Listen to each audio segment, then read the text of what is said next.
sa makadaghan yung mga katuigan. Kay wala kami mahimo Lord kung wala ikaw. Salamat Lord sa mga panahon na imong gihatag kanamo sa mga katuigan, imong gihatag kanamo. Og labi na nini imong mga pagkaon kung dinhi sa lamisa Lord. Naga-celebrate kami diha kanimo amahan sa mga tuig karon 31 ng December Lord. Naunta Lord, gihatag kanamo ang mga strength sa matag usa-usa ug labi na sa akong mga anak. May naningkamot aning mga pagkauna Lord. I-bless usab Lord ang ilahang mga pagpaningkamot sa tag sa kanila Lord. Kining tanan ipangamuyo na po diya kanimo Lord. Pinaagi ni Hesus Kristo nga imong anak ug Birhen Maria nga iyang inahan. Amen. Sa ngalan Happy sa New Year!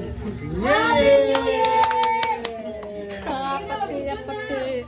Asa mga batse?